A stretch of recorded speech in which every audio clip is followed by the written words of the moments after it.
Shalom, selamat malam. Perkenalkan, nama saya Sherina Cornelia Tawas dengan NIM 2014-2011. Saya merupakan mahasiswa aktif dari Universitas Pembangunan Indonesia Manado, Fakultas Keperawatan dengan program studi Ilmu Keperawatan. Nah, pada video kali ini saya buat untuk memenuhi tugas ujian tengah semester saya pada mata kuliah Keperawatan Medikal Bedah 3 dengan dosen pengampu Nur Sheila Manawan Eskop MKop.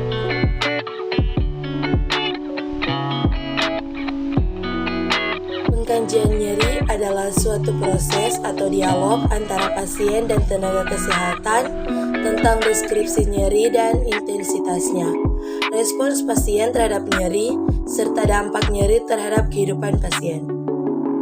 Etiologi atau penyebab dari nyeri akut, antara lain agen pencedera fisiologis, misalnya inflamasi, iskemia, dan neoplasma.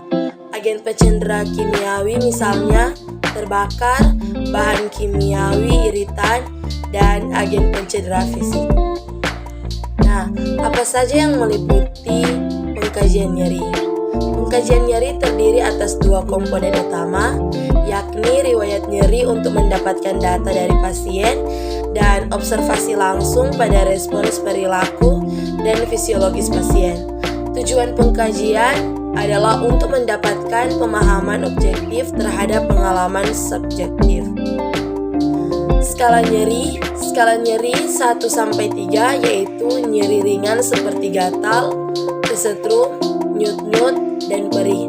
Skala nyeri 4-6 nyeri sedang seperti kram, kaku, terbakar, ditusuk-tusuk. Skala nyeri 7-9 nyeri berat namun masih dapat dikontrol oleh pasien. Skala nyeri 10 nyeri berat yang tidak dapat dikontrol pasien. Nyeri apa saja sih yang digunakan untuk mengkaji nyeri pada pasien? Yaitu tak hanya tingkat keparahan, skala nyeri juga dapat digunakan untuk mengetahui durasi dan jenis nyeri yang dirasakan oleh pasien. Macam-macam dari skala nyeri, yaitu ada Numeric Rating Scale atau NRS, ada Visual Analog Scale atau VAS, ada Verbal Rating Scale atau VRS, ada Face Pain Scale atau FPS, dan Magill Pain Questions atau MPQ. Apa yang dimaksud dengan severity pada pengkajian nyeri? Keparahan atau S bisa disebut dengan severe. Tingkat keparahan pasien tentang nyeri merupakan karakteristik yang paling subjektif. Pada pengkajian ini, klien diminta untuk menggambarkan nyeri yang ia rasakan sebagai nyeri ringan, sedang, dan berat. Teknik PQRST merupakan teknik yang terdiri dari 5 langkah, yaitu ada preview, questions, rate, summarize, dan test. PQRST merupakan langkah-langkah yang sistematis yang harus dilakukan seorang pembaca agar pemahaman tentang isi bacaan menjadi lebih baik. Nah, kita masuk pada telaah jurnal. Di sini saya mengangkat diagnosa keperawatan, yaitu nyeri akut berhubungan dengan pencedera fisik. Intervensi keperawatan yang saya dapat yaitu manajemen nyeri. Definisi, mengidentifikasi dan mengelola pengalaman sensorik atau emosional yang berkaitan dengan kerusakan jaringan atau fungsional dengan onset mendadak atau lambat dan berintensitas ringan hingga berat dan konstan.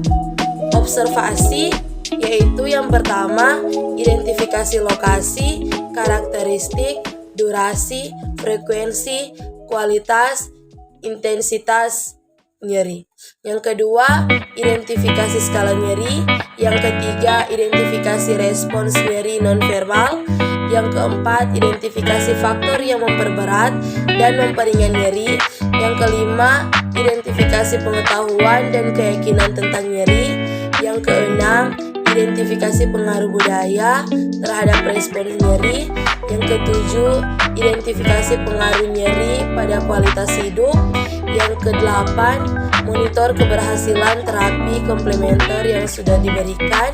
Dan yang kesembilan, monitor efek samping pengguna analgetik. Terapeutik yaitu yang pertama, berikan teknik non-farmakologis untuk mengurangi rasa nyeri, misalnya TENS, hipnosis, acupressure, terapi musik, biofeedback, terapi pijat, aromaterapi, teknik imajinasi, terbimbing, kompres hangat atau dingin, terapi bermain. Yang kedua, kontrol lingkungan yang memperberat rasa nyeri, misalnya suhu ruangan, pencahayaan, kebisingan. Yang ketiga, fasilitasi istilah dan tidur. Yang keempat, pertimbangkan jenis dan sumber nyeri dalam pemilihan strategi meredakan nyeri. Edukasi yaitu yang pertama, jelaskan penyebab, periode, dan pemicu nyeri. Yang kedua, jelaskan strategi meredakan nyeri.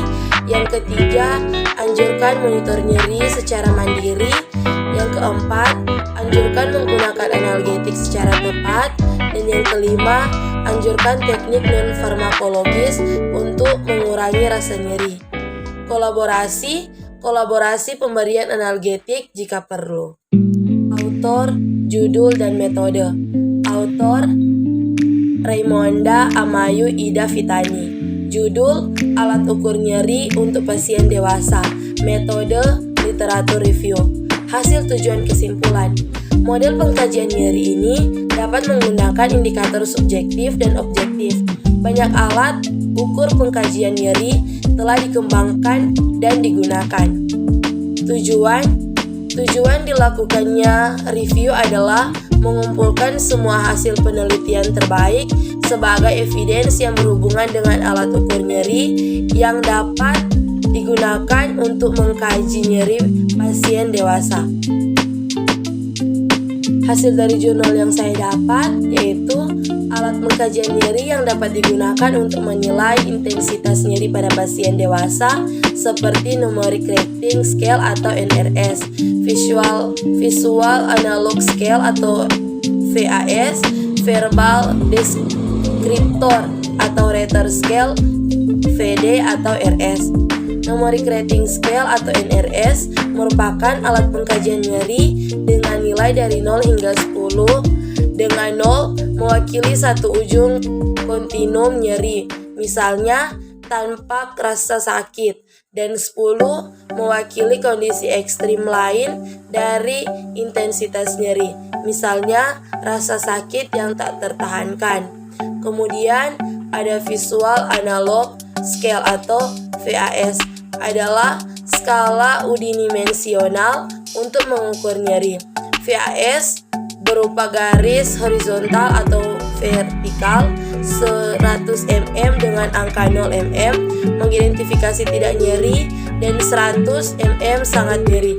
Metode scoring pada VAS adalah menggunakan penggaris atau skor ditentukan dengan mengukur jarak mm pada baris 10 cm dan pasien memberikan tanda pada kisaran skor 0 sampai 100. Sebuah skor yang lebih tinggi menunjukkan lebih besar intensitas nyerinya. Yang berikut ada Verbal Descriptor Rater Scale atau VD-RS.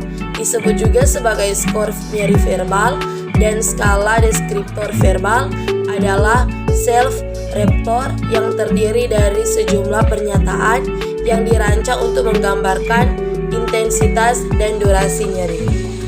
Saya akan menjelaskan tentang peneliti-peneliti yang sudah memberikan atau mengeluarkan hasil dari jurnal saya, yaitu yang pertama ada peneliti Breivik, Greving, Allen et al. Alat ukur VHS dan NRS.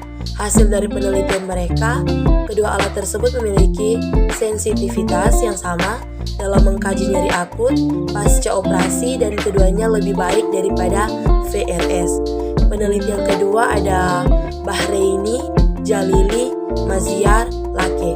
Alat ukur CAS, NRS, dan VAS. Skala nyeri dinilai dengan menggunakan metode Bland-Altman dan korelasi Spearman dengan hasil koefisien korelasi antara NRS dan Color Analog Scale atau CAS, NRS dan VAS serta CAS dan VAS yaitu 0,95, 0,94 dan 0,94 masing-masing P lebih dari 0,0001. Nah, penelitian ketiga ada Anne Marie Cole, Jamal RM, Amein, dan Donamet. Alat ukur VAS, NRS, dan VRS. NRS yaitu VRS memiliki kategori diskrit, sedangkan VAS memiliki sifat-sifat skala rasio. Memiliki titik nol benar.